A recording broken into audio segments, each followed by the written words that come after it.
पूर्णिया की प्रिया अपनी कविताओं के जरिए कोरोना काल में अपनों को खोने वाले लोगों के जीवन में हौसले भर रही है।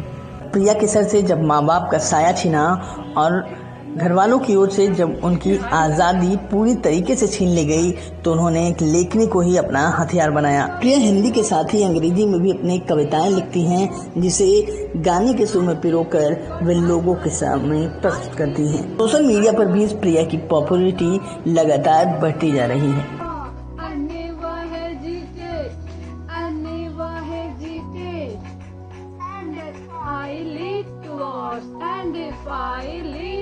स्कूली लाइफ के बाद से ही स्टार्ट हो गई। मेरी शिक्षा में बाधाएं आने लगी, मेरे करियर में बाधाएं आने लगी, क्योंकि कुछ सामाजिक परिवेश ऐसा था उस समय भी कि ज़्यादा करियर को तवज्जो नहीं दी जाती थी कि चलो लड़की है घर में रहेगी और जो नॉर्मल चीज़ें हैं वो हो जाएंगी, तो ज़्यादा तवज्जो नहीं दी गई।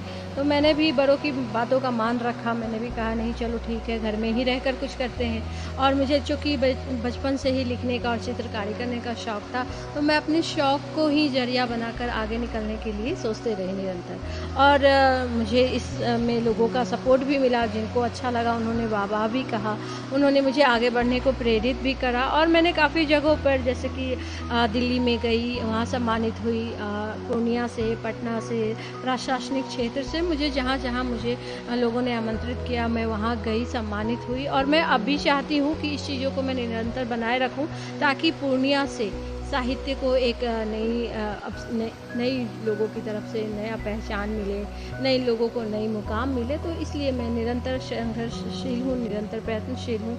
और साथ साथ मैं ये भी चाहती हूँ कि मेरे माँ बाप का भी नाम रोशन हो, मेरे घर परिवार का भी नाम रोशन हो। क्योंकि मेरे माँ बाप अब इस दुनिया में नहीं रहे, तो वो होते तो शायद कुछ और बात होती, हमें कुछ और भी सहारा मिलता। लेकिन उनके जाने के बाद मैं काफ़ी हतोत्साहित हो गई थी। मुझे लगा कि अब मेरी दुनिया ही उजड़ गई है, अब मेरे पास कुछ भी नहीं बचा है, मैं टूट चुकी थी बिल्कुल। लेकिन फिर कहीं ना कहीं मुझे ऐसा लगा जैसे वो मुझे आशीर्वाद दे रहे हो, वो मुझे बूस्ट कर रहे हो, वो मुझे बोल रहे हो कि नहीं तुम्हें हिम्मत नहीं हारनी है, तुम्हें आगे जाना है, उठो कुछ करो। और शायद उनकी ही ये आशीर्वाद का जो फल है कि मैं अभी भी हिम्मत नहीं हारी हूँ और निरंतर लिखती जा रही हूँ। और आगे भी उम्मीद है कि मैं निरंतर लिखती ही रहूँ। पोइट्री में क्या क्या किया है? पोइट्री में बहुत सारी 300 से 400 कविताएं मैं लिख चुकी हूँ, हिंदी, इंग्लिश, छोटी बड़ी कविताएं मिलाकर। और आकाशवाणी से भी मैं सम्मानित हो चुकी हूँ और टीवी चैनल्स पे भी मेरे इंटरव्यूज़ आ चुके हैं। आगे क्या?